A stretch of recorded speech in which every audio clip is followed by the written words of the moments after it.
ይህች እህታችን እጇን ስተዋት ምን የሆነ ይመስላችኋልን? እንደምታዩት እጇ እሳት በልቷት ተቃጥላ እየተንሰፈሰፈ ትገኛለች። ስራውን ስትሰራ ሰው ጋር ነበርኩኝ፣ እሳት ሲበላኝ ግን ብቻዬን ተቃጠልኩ ትለናለች። እስከ መጨረሻው አዳምጡት። ይህን ቪዲዮ ይጠቅማል። አረብ ሀገር ላይ የምትሰሪው የመዲያሟ ቅመም እንደ መኪና የምትሽከረከሪው የራስሽ ጊዜና ሰዓት የሌለሽ እህቴ እስከ መጨረሻው አዳምጩ። እባካችሁ በራሳችሁ ላይ ጥንቃቄ ልታረጉ ይገባለን። አረብ ቤት ሆነሽ ነአምባባ ነአማማያሽ ሁሉን የምትታዘዡ ያችን ባላሰበችውና ባልጠበቀችው ሰዓት የእሳት አደጋ አጋጥሟት ሙሉ እጇ ተቃጥሎ በዚህ ሁኔታ እናያታለን። ይህን ቪዲዮ እስከ መድኃኒቱ ነግራችኋለሁ፣ አዳምጡት። አረብ ሀገር ላይ የምትሰሪው የመዲያሟ ቅመም እንደ መኪና የምትሽከረከሪው የራስሽ ጊዜና ሰዓት የሌለሽ እህቴ እስከ መጨረሻው አዳምጩ። አረብ ቤት የምትሰሩ እህቶች ቆም ብላችሁ አዳምጡ። ይሄን ቪዲዮ ይጠቅማችኋለን። በራስሽ ጦመኛ ሆነሽ አንቺ ሳታፈጥሪ እነሱን ለማስፈጠር ጉንብስ ቀጥ እያልሽ የስራ ጫና ተጭኖሽ መከራ ስቃያትሽን ስታይ የምትይ እህቴ ይሄን ቪዲዮ አዳምጩ። በመጀመሪያ እህታችን አላህ ይማራት እያላችሁ ዱዓ አድርጉላት። ሙሉ እጇ እንደምታዋት እሳት በልቷት ተቃጥላለች ማለት ነው። አረብ ቤት ጾም በሚገባበት ሰዓት ለምግብ የተሰራ ወይም ደግሞ ለምግብ የመጣ ነው የሚመስላቸው። የማይሰራ የምግብ አይነት የለም። በጣም እንለፋለን። በዛም ሁኔታ እኛ እንደነሱ ሙስሊም ጦመኛ ሆነን ራሱ እነሱም ጦመኛ ናቸው። ከሰሩት ምግብ ይቅመሱ ያፍጥሩ አይሉንም። ምግብ በቀረበ ቁጥር ጥሪያቸው ይበዛለን። ሶላት በቆምሽበት ሰዓት በጣም ጥሪያቸው ይበዛለን። እውነት ለመናገር አረብ ሀገር ላይ የምትሰሪ እህቴ ከራስሽ በላይ ለነሱ ተጨንቀሽ ምግቡ የሰራሽው ይጣፍጣል፣ ይደርሳል፣ አይደርስም፣ ሰዓቱ ይበቃኛል፣ አይበቃኝም ብለሽ የምትንከራተችው እህቴ ቆም ብለሽ አዳምጪ። ስራ ስንሰራው ብንውል አያልቅም የኛን ጉልበት ከመጨረስ በስተቀር። ግን እኛ መስራታችንን ሳይደክመን መስራታችንን ሳይሰለቸን ሰርቼ አሰሉ ከእጄ ላይ ተደፍቶብኝ ምን ያህል እንደተቃጠልኩና ምን ያህል እንደሚያንገበግብም አይቼዋለሁ። ስለዚህ እኔ ልላችሁ የምፈልገው ማሬ፣ ውዴ፣ ፍቅሬ አረብ ቤት የምትሰሪው የመዳሟ ቅመም አረብ ቤት የምትቀጠዩ እህቴ ይህን ቪዲዮ አዳምጩ። በመጀመሪያ ምንም ያህል ብትፋጊ ምንም ያህል ብትለፊ አንቺ ለፋሽ ደከምሽ የሚልሽ ነገር የለም። አረብ ሀገር ላይ ታማችሁ ወርቃችሁ ብትቀሩ እናንተ ናችሁ እንጂ የምትወርቁት እነሱ አይወርቁም። ብር ያለው ሰው ማለት ገንዘብ ካለሽ በሰማይ ላይ መንገድ አለሽ ይባላለን።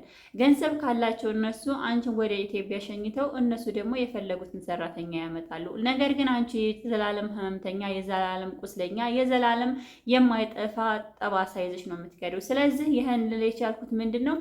በመጀመሪያ አላህ ከቀደረው አይቀርም። አላህ ሱብሓነሁ ወተዓላ ከእንደዚህ አይነቱ መጥፎ አደጋ ይጠብቃችሁ። በያላችሁበት አላህ ሰላማችሁን ያብዛላችሁ። ወጥታችሁ በሰላም ለመመለስ ወደ ሀገራችሁ ያሰባችሁትን ለማሳካት አላህ ያብቃችሁ። ነገር ግን ምንም ያህል ስራ ቢበዛብሽ፣ ምንም ያህል ብትደክሚ፣ ስለደከመሽ ስለለፋሽ አንቺ ስለ ሮሽ ስለተሯሯሽ ምንም አታገኝም። ራስሽን ከመጉዳት በፊት ስራ ስንሰራው ብንውል አያልቅም። ስራ ማለት የደሃን ጉልበት የሚጨርስ የማያልቅ ስራ ነው። ነገም ስራ ነው፣ ቀጣይም ስራ ነው። ስለዚህ ራሳችሁን እየጠበቃችሁ እባካችሁ ስሩ። ጭራሽ አብሶ ኮንትራት ውስጥ የምትሰሩ እህቶቼ አረቦቻችሁ ልክ እናንተን እንደፈለጉ ስለሚያጓጥጧችሁ አረቦች እነሱ እንደፈለጉ እናንተን ስለሚያረቧችሁ ኮንትራት ስለምትሰሪ ኮንትራት ቤት የምትሰሪው እህቴ ለአንቺ ምንም አይነት ክብር የሌላት አረብ ጋር የምትሰሪ እህቴ እባክሽ ጥንቃቄ አድርጊ። አሁን ላይ በጣም እውነት ለመናገር አረቦች ከስንት አንድ ናቸው ረህማ ያላቸው አረቦች የሚገኙት። ነገር ግን በዛው ልክ ደግሞ ሰራተኛ ምን እንደማይመስል ሰራተኛ ሰው እንዳልሆነች አድርገው የሚያዙ በጣም መጥፎ አረቦች አሉ። እውነት በዚህ መካከል አንዳንድ በጣም መልካም አረቦች አሉ፣ ለሰራተኞቻቸው ከሚበሉት ቆርሰው የሚያካፍሉ ለሰራተኞቻቸው እርፈት እንዲሰጡ እያፈጠረች ነው፣ እየሰራች ነው፣ እየሰገደች ነው እያለ የምታዝን በጣም መልካምም አረብ አለች። ግን በዚህ ሁኔታ እውነት ለመናገር እንደዚህ እጇ ተቃጥሎ ሳየው በጣም ነው ያዘንኩት፣ በጣም ነው የደነገጥኩት። እባካችሁ ጥንቃቄ አድርጉ። እናንተ ከተጎዳችሁ ስራው ይቀራልን። አንቺ ከታመምሽ፣ አንቺ ከተጎዳሽ የሰራሽው ብር አያስታክምሽም። አንቺ ስለታመምሽ አሞሻል አርፈሽ ተኝ የሚልሽ የለም። እንደዚህ እጅሽን አሽገሽ እንደዚህ እጅሽ ውሃሽ እየተንጠፈጠፈ ስራ ላይ ነው ዛሬም የምትገኘው። ስለዚህ እባካችሁ መጀመሪያ ከመቀጣጣላችሁ በፊት ህመምተኛ ከመሆናችሁ በፊት ራሳችሁን ጤናችሁን ጠብቁ። አሁን ላይ በጣም እያየን ያለ ነው። ስራ እየሰራችሁ ስልክ ከፍታችሁ ስልክ ላይ በጣም የምትጠመዱ ብዙ እህቶች አላችሁ። አረብ ቤት ሆናችሁ ስራ እየሰራችሁ ዘይት እያነደዳችሁ እናንተ የምትሰሩትን ለማሳየት ወይንም ደግሞ ስራችሁን ለማስተዋወቅ ስትፈልጉ ካሜራ ከፍታችሁ ካሜራውን እንጂ ዘይቱን የማታዩ ብዙዎች አላችሁ። አንዳንዶች ቤት እያጸዱ ቤት እየወለወሉ መሰቃቀያ ላይ ተሰቅለው ሰለም ላይ ቁመው ተሰቅለው፣ ነገር ግን ራሳችሁ ካሜራ ያረቁ። ወርድሽ ብትፈርጭስ፣ ወርድሽ ብትሞችስ? የምትሰሪው ቪዲዮ የሕክምናሽን አይሸፍንም። የምትለቂው ቪዲዮ የሕክምናሽን አይሸፍንም። መጀመሪያ ጥንቃቄ ማድረግ አለባቸው።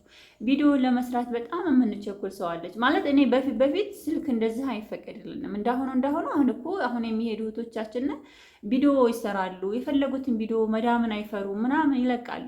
ግን ልንገራችሁ እናንተ እንደዚህ አይነት አደጋ ከደረሰባችሁ እውነት ማለት እንደዚህ አይነት አደጋ ከደረሰባችሁ እናንተ ራሳችሁን ነው የምትጎዱት። ራሳችሁን ነው ህመምተኛ የምታረጉት። መዳሟ ችግር የለባትም፣ የፈለገችውን ሰራተኛ ታመጣለች። እና እባካችሁ ጥንቃቄ አድርጉ። በዛው አጋጣሚ እኔ መድኃኒቱን ልንገራችሁ። እሳት አደጋ ከገጠማችሁ አላህ ከእሳት አደጋ ይጠብቃችሁ። አላህ ከእንደዚህ አይነት እሳት ነደድ አላህ ይጠብቃችሁ። ነገር ግን እንደዚህ አይነት ችግር ከገጠማችሁ አንድ መድኃኒት ልንገራችሁ። እኔ እጄ በተቃጠለበት ሰዓት አንዲት አረብ ሐኪም ቤት አገኘችኝ። እጄ እንዳለ ውሃ ነው የሚፈሰው፣ እንደዚህ ውሃውን የሚፈሰው ማለት ነው። እና ይህ እጅ እንዳለ ተቃጥሏል። አሁን ይሄ ቆዳዬ የኔ አይደለም ማለት እንትን ያለ ቆዳ ነው ያለው። እና ስታየኝ ምን አለች ጠቀሰችኝና ወደ ውጭ ወጣች። በእንትን ተጠቅልሏለን ግን ይፈሳል ውሃ ማለት ነው። በጣም ይፈሳል ውሃው ተጠቅልሎልኝ እንዳለ ውሃ ነው የሚፈሰው። ከዛ ጠቀሰችኝና ወጣሁኝ መዳሜ ጋር ማለት ነው። አንድ ጥሩ መዳም ነበረችኝ።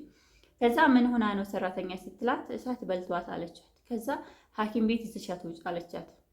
ሐኪሞቹ በቃ ምንም ረህማ የላቸውም። እንደዚህ በእጃቸው ድምጥ ያደርጉኛል። የዛን ሰዓት ቆዳ ብድግ ነው የሚለው። ከዛ እሺ ምን ላድርግላት አለች። ሂጂና ከቤትሽ ምስር ከቤትሽ ውስጥ ካለ ምስሩን በደንብ አድርገሽ ጥቁር ቡና እስከሆነ ድረስ አምሰሽ ፈይተሽ ትንሽ ዘይቱን ማንኛውንም ዘይት ይሁን ችግር የለውም። ዘይቱን ከሌለሽ ትንሽ ዘይት ቀብተሽ ከዛ እሱን አፍስሽላት አለቻት። አሁን ሐኪም ቤት አውጫት እንዳታስነካኪያት፣ በቃት ይበቃታል ሐኪም ቤት አለችና ከዛ ሴትዮ ብድግ አድርጋ ቤት ወሰደች ማለት ነው። እውነት ልንገራችሁ ግን በጣም ሴትዮ ራህማ ስለነበራት በጣም ጥሩ ሴት ስለነበረች እቃ አላጥብም፣ ልብስ አላጥብም፣ ምንም ስራ አልሰራም። ብቻ ልጆች አይላታለሁኝ። ውሃ የሚባል ነገር አታስነካኝም። ወላሂ 3 ወር ሙሉ ማለት ነው። ሴትዮ ኮንትራት አይደለሁም የውጭ ሰራተኛ ነኝ፣ ግን አላህን የምትፈራ ሴት ነበረኝ። እና ደግሞ አጅር እናገኝበታል እያሉ ብዙ ሰዎች መድኃኒት ይገዙልኝ ነበረ። የእሷ ፋሚሊ ሆነው ማለት ነው። ይሄ የዱንያ እሳት ነው ያቃጠላት፣ ይሄ የዱንያ እሳት ነው የበላት። ስለዚህ አጅር ያስገኘናል። እና ብርድ ሰዓት ነበር ደግሞ ጊዜው።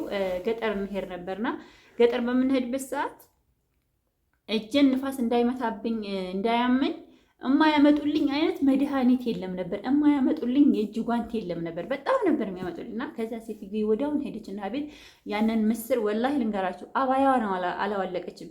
በሩን ከፈተኝ፣ ቀጥ ብላ ኩሽና ገባች። ከዛ ያንን ምስር አቋላች ምናምን ነገር በማሽን ፈጨች። ዘይቱን አፈሰሰችልኝ። እዛ መድኃኒቱን እንትን ምስሩን አደረገችልኝ። እውነት እጅ በሻሽ ተጠቅልሎ ራሱ ማለት ነው ውሃ ነበር የሚንጠበጠበው። ከዛ ምን አደረገች ሴትዮ ያን ምስር እጄ ላይ ያፈሰሰችልኝ። ከዛ ምስሩን እንደዛ አድርጋለኝ እጄ እንዲህ መዘርጋት አቃተው ማለት ምስሩ ውሃው ምጥጥ ሲያደርገው ቆዳዬ የለም፣ ቆዳዬ ተነስቷል ከኔ ላይ ማለት ነው። ምስሩ እንዳለ ምጥጥ እያደረገው መጣ። ውሃው እየጠፋ መጣ። ከዛ ውሃው እየጠፋ ሲመጣ ቁስለቱ እየጠፋ መጣ። ያኒ ደረቀ። ግን እጄ ብዘረጋው እንዲህ አይታጠፍም፣ ግን ደረቀ። ውሃው እንዳለ ምጥጥ አደረገልኝ። ከዛ የተወሰነ ግን እንደዛ ያደርገችና ሰይደልያ ሄዳ እንትን የሚያለዝብ ነገር መድኃኒት እንደዚህ ክሬም ዝም ብሎ ቀብታችሁት ቅልጥ የሚል ነገር ገዝታ መጣችልኝ። ቀባሁና ምስር መድኃኒት ነው። እባካችሁ እንደዛ አይነት ነገር ለሚገጥማችሁ እህቶቼ ምስሩን በደንብ አድርጋችሁ ጥቁር ቡና እስከመሰለ ድረስ ትቆሉትና ከዛ ትፈጩታላችሁ። ከፈጫችሁት በኋላ እጃችሁም ላይ ሆነ ምናችሁም የተቃጠለው ዘይት ነገር ቀባ አድርጋችሁ ከዛ ላውን ትነሰንሱታላችሁ። እውነት ማኑኝ ድርቅ ነው የሚለው ውሃ ምናምን እንደዚህ ቁስለቱ ምናምን ነገር ቶሎ ነው የሚደርቀው። ግን የቆዳ እርጥበት ስለማይኖረው ምጥጥ ስለሚያደርገው ሌላ ክሬም ገዝታችሁ እጃችሁን የሚያለዝብ ተጠቀሙላለሁ ማለት ነው። እንደዚህ አይነት አደጋ የሚገጥማችሁ በመጀመሪያ አላህ ከእሳት አደጋ ይጠብቃችሁ። አላህ ከእሳት ቃጠሎ ይጠብቃችሁ። ይህን ቪዲዮ እስከ መድኃኒቱ ነግራችኋለሁ፣ አዳምጡት። አረብ ሀገር ላይ የምትሰሪው የመዳሙ ቅመም እንደ መኪና የምትሽከረከሪው የራስሽ ጊዜና ሰዓት የሌለሽ እህቴ እስከ መጨረሻው አዳምጩ። እባካችሁ በራሳችሁ ላይ ጥንቃቄ ልታረጉ ይገባለን። አረብ ቤት ሆነሽ ነአምባባ ነአማማያሽ ሁሉን የምትታዘሩናል፣ እንደፈለጉ ያሰሩናል። ሆኖም ግን እኛ ደግሞ ራሳችንን ጥንቃቄ ማድረግ አለብን። የምንሰራው ደሞዛችንን እኛን ለራሳችን ለሕክምና ወይንም ደግሞ ራሳችንን ካለንበት ችግር የማይቀይር ገንዘብ እስከሆነ ድረስ ራሳችንን ሳንጎዳ ጥንቃቄ ማድረግ እስካለብን እባካችሁ ይሄን ቪዲዮ እስከ መጨረሻው አዳምጡ። ለቻናሌ አዲስ የሆናችሁ እህቶቼ ይሄን ቻናል ሰብስክራይብ በትኗን እየነካችሁ ሰብስክራይብ አድርጉልኝ። እንደዚሁም የምለቀው ቪዲዮ ለእናንተ እንዲደርስ ላይክ፣ ሼር ማድረጋችሁን አትርሱ። እባካችሁ በየትኛውም አረቡ ዓለም ዳርቻ ላይ የምትሰሩ የመዳም ቅመሞች ጭራሽ ኮንትራት ቤት ሆናችሁ አረቦቻችሁ እንደፈለጉ የሚያሽከረክሯችሁ እናንተ ጥዲያትም ምግብም ሁሉንም አንድ አይነት ስራ ሁልጊዜ በየቤቱ የራሳችሁን የማትጠብቁ በየቤቱ የምትሽከረከሩ ከራሳችሁ ቤት አልፋችሁ ሌላ ቦታ ሄዳችሁ የምትሰሩ እህቶቼ እባካችሁ ይህን ቪዲዮ አዳምጡት። እህታችን የደረሰባት የእሳት አደጋ ቀላል እንዳይመስላችሁ። የዱንያ እሳት እንደዚህ ያቃጥለ የአኼራው እሳት እንዴት ያቃጥላል ስላለ እህታችንን እያስተላለፈ ይልን ያለው ዱንያ ላይ ያለው እሳት እንደዚህ ያህል ካቃጠለ የአኼራው እሳት እንዴት ይሆን የሚያቃጥለው ትላለች። ትላንትና ጤነኛ ነበርኩ፣ ዛሬ ሙሉ እጄ ተቃጥሎ በዚህ ሁኔታ እጄ እንደምታዩት እሳት በልቶኛል እያለ ታሳየናለች። ታዲያ እኛ በመጀመሪያ አረብ ቤት የምንሰራ የመዳም ቅመሞችዬ ከስራው በፊት ራሳችንን መቆጣጠርና ራሳችንን መጠበቅ አለብን። ከራሳችንን በላይ ደግሞ የፈጠረን አኖታላ እንዲጠብቀን ዱዓ እናድርግ። እውነት ለመናገር የእሳት መቃጠል በጣም ከባድ ነው። በጣም ነው የሚያንገበግበው፣ በጣም ነው የሚለበልበው። እሳት በላን ማለት ሰውነታችን ተቃጠለ ማለት እኛ እንቅልፍ አጣን፣ የሰላም ህይወት ጠፋ ከኛ ማለት ነው። ስለዚህ እባካችሁ ጥንቃቄ ልታረጉ ይገባል። በየትኛውም አረቡ ዓለም ዳርቻ ላይ ሆናችሁ የምትሰሩ የመዳም ቅመሞችዬ እባካችሁ ለራሳችሁ ጥንቃቄ አድርጉ። እህቶቼ ራሳችሁን ጠብቁ። መዳሞች እናንተ ታማችሁ ወደ ኢትዮጵያ ብትገቡ እሷ ሰራተኛ በየትኛችን እኛ ታመነ የሆነ ነገር ብንሆን ወደ ሀገር ብንመጣ እሷ የፈለገችውን ሰራተኛ ታስገባለኝ። እኔና አንቺ ግን ምንም አይነት አቅም እስከሌለን ድረስ አቅማችን ሁልጊዜም ወዴታችን እንጂ ወደ ላይ ከሌለ እባካችሁ ጥንቃቄ ማድረግ አለብን። እህቶቼ ወንድሞቼ በየትኛውም አረቡ ዓለም ዳርቻ ላይ ሆናችሁ የምትሰሩ እህት ወንድሞቼ አላህ ሱብሓነሁ ወተዓላ በያላችሁበት ይጠብቃችሁ፣ ከመጥፎ አደጋ አላህ ይጠብቃችሁ። በየትኛውም አገር ላይ ሆናችሁ የምትሰሩ እባካችሁ ራሳችሁን ጥንቃቄ አድርጉ። በሌላ ቪዲዮ እስከምንገናኝ ድረስ ሰላሙ አለይኩም ወረሕመቱላህ ወበረካቱ። መልካም ደህና ሁኑልኝ።